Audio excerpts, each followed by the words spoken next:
On this day in May 10th, 1935, a movie was released by the title of Once in a Blue Moon. Comrade Ivan, you are my right arm. The Revolutionary Party looks to you to hear everything, see everything, know it. Thank you. Take this monarchist atrocity away from here. Give me an honest chair. It was a time when talkie movies were replacing silent movies, right? So everything was kind of new and fresh and quirky. But nevertheless, this movie was released.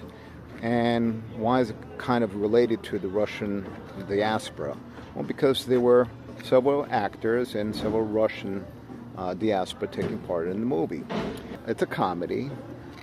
They try to be funny. The movie's about a group of Russian noblemen, aristocrats, trying to escape the Bolshevik Revolution. The writers were American. The movie was filmed in Astoria, New York.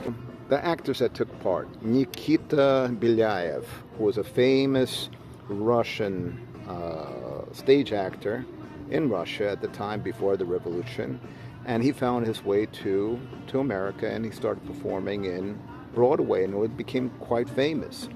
He did make it to Time magazine front cover too in the 20s.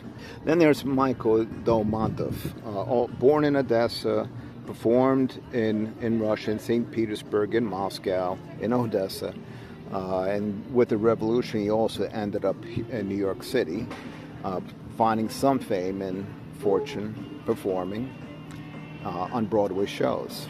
There was also a grandson of Lev Tolstoy. The question is, who was he? I'm not too sure exactly, because it just states there's a reference that a grandson took part. Jan Fotenhauer, well, that was his American name. His real name, Ivan Alexandrovich Fotengauer. He was lieutenant general in the Russian army before the revolution, took part in World War I, born in Sakhalin, Irkutsk, somewhere in Siberia, in that area, right? And during the Russian Revolution, he actually lost his family to the Bolsheviks. As it states, his family was lost, were killed, murdered. No further details available. I tried to find it. But anyway, he ended up also through Constantinople into America, landing in New York and living a very, not the fanciest life he had.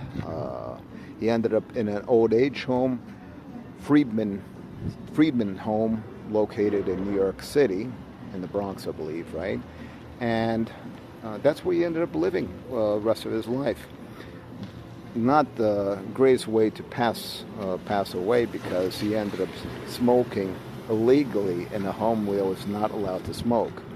And he ended up lighting up his pipe, tobacco pipe. His room was actually on fire, and he ended up dying that way. So anyway, he's interred at Lakewood at St. Vladimir's Cemetery. So this movie is kind of quirky. You've got some interesting characters in there performing, extras everywhere. You'll hear some Russian songs. You got to understand that at that time this was comedy, and it was somehow accepted. So give it a shot. The link is in the bio underneath this post here. If not, just search for it. Once in a Blue Moon, 1935, and you'll find it right now on YouTube. You'll have a nice day. Enjoy it.